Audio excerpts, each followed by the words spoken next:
इसमें शुरुआत ये है कि पहले जो है टोटल लॉस की गाड़ियाँ जिनका 75% से क्षति ज़्यादा होती थी उसकी कीमत की, तो कंपनियां उनको टोटल लॉस में दावा सेटल करती हैं।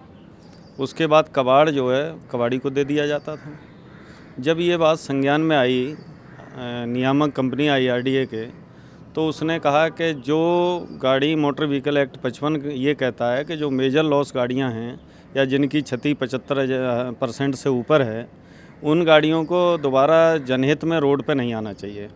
तो उन गाड़ियों की RC कैंसिल होनी चाहिए और कबाड़ स्क्रैप में वो बिकना चाहिए गाड़ियों को। तो इस संबंध में 26 जुलाई 2019 को IRDA ने बाकायदा एक सर्कुलर जारी कर दिया बीमा कंपनियों के लिए। इस सर्कुलर के आधार पे सरकारी कंपनियां जो भी हैं, चारों कंपनियां, वो फॉलो करने लगीं जुलाई 2019 से। लेकिन प्राइवेट कंपनियों ने अपने पर्सनल हित की वजह से ऐसा नहीं किया। वो टोटल लॉस करने के बाद गाड़ियों को, कबाड़ी को विद पेपर मतलब RC सहित बेचने लगीं। और वही ये बार बार जब पुलिस पकड़ती है इनको, तो इनसे ऐसा ही इनपुट मिलता है कि पहले ये पेपर लेते हैं। जिस गाड़ी, कबाड़ी गाड़ी के ने पेपर मिल गए, जिस मॉडल के, जिस कलर के, वो गाड़ी को ये चोरी करवाते हैं। पिछली बार जब 125 गाड़ियाँ लखनऊ पुलिस ने पकड़ी, तो उस समय यही इनपुट दिया जिसको आप लोगों ने हाईलाइट भी किया था कि ऑन डिमांड चोरी हो रही है। बार बार इन्हीं कबाड़ियों का नाम आता है, इनके चेहरे नाम बदल जाते हैं, लेकिन लगभग जो करने वाले गिरोह हैं वो ही हैं और उसी तरह काम कर रहे हैं। हम आपके चैनल के माध्यम से एक सुझाव प्रशासन को देना चाह रहे हैं कि जो गाड़ियाँ प्राइवेट कंपनियाँ टोटल लॉस कर रही हैं, उनका डाटा आपको भेजें, मतलब प्रशासन को भेजें। दूसरा, ये चोरी की गाड़ियाँ जो पकड़ी जा रही हैं, उसमें उनको भी जिम्मेदार बनाएं कि जिनके द्वारा पेपर मिल रहे हैं। इसमें राष्ट्रीय क्षति भी हो रही है, एक गाड़ी चोरी हो रही है, उसमें बीमा कंपनी उसको पूरा क्लेम दे रही है। दूसरा, वो इनोसेंट क्लाइंट फंस रहा है जिसने बड़ी मेहनत से किसी तरह से पैसा इकट्ठा करके एक सेकंड हैंड गाड़ी खरीदी है, परिवार के चलने के लिए सपना सजोया है। वो गाड़ी मालूम पड़ता है कि बाद में चोरी की है और वो लुट जाती है और वो बेचारा सड़क पे आ जाता है, जिसका उसको न कहीं से क्लेम मिलता है न कहीं और वो दावा कर सकता है। तो आपसे ये हमारा अनुरोध है कि प्रशासन इस बात पे ध्यान दे कि इनको पेपर कौन प्रोवाइड करा रहा है, कहाँ से प्रोवाइड हो रहे हैं। जब तक इन पे पाबंदी नहीं लगाई जाएगी तो इस तरह की घटनाओं की पुनरावृत्ति ये होती रहेगी। एक्चुअली निजी बीमा कंपनियों ने साधारण बीमा उद्योग के क्षेत्र में बिल्कुल अराजकता और अनुशासनहीनता की स्थिति बना रखी है। वो रेगुलेटर के किसी भी नियम को मानने के लिए तैयार नहीं है। रेगुलेटर ने एक नियम दिया था कि 50,000 से ऊपर के आप क्लेम उनका इनाउ सर्वेयर नहीं कर सकता है, लेकिन सरेआम धज्जियाँ उड़ा रहे हैं। रेगुलेटर की निजी बीमा कंपनियों पर नहीं चल रही है और इसी क्रम में उन्होंने इस आदेश को भी नहीं माना और डंके की चोट पर नहीं माना। और अगर आप देखा जाए चोरी गाड़ियों का अगर इतिहास निकाला जाए अब तक का, तो सारी की सारी गाड़ियाँ 99 से 99% गाड़ियाँ निजी बीमा कंपनियों के क्लेम्स में ही आएंगी, क्योंकि वही विद RC बेच रहे हैं।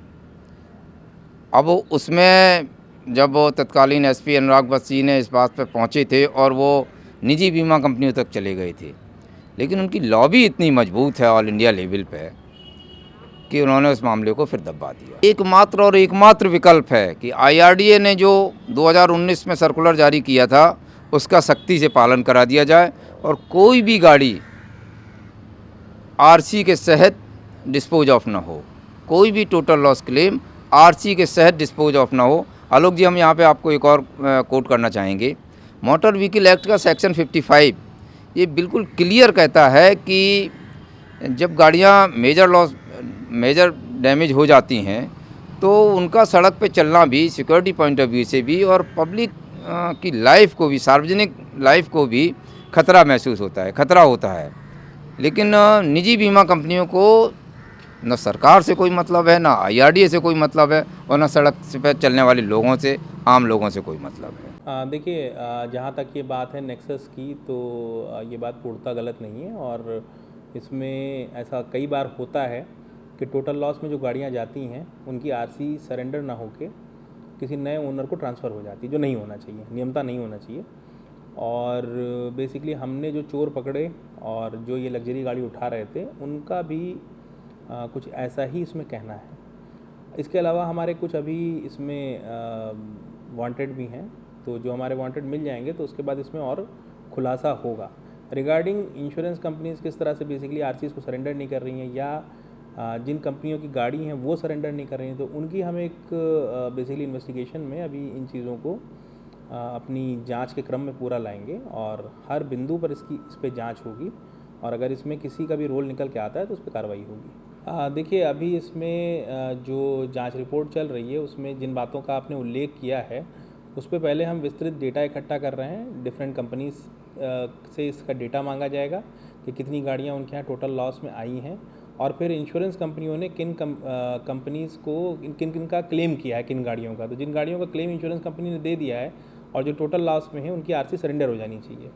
तो उसके बाद फिर अगर उसमें कुछ गाड़ियां ऐसी रह जाती हैं जो सरेंडर नहीं हो पाई हैं बट टोटल लॉस में उनका क्लेम लिया जा चुका है, तो ऐसे लोगों को चिन्हित करके फिर उन पर भी कार्रवाई की जाएगी। जी बिल्कुल, जो पुराना मामला आप जिसकी बात कर रहे हैं उसकी विवेचना भी देखी जाएगी कि उसमें ये चीज़ें ज़रूर निकल के आई होंगी और उनको इसमें लिंकअप करते हुए फिर देखते हैं कि इसमें कितनी कार्रवाई हो सकती है।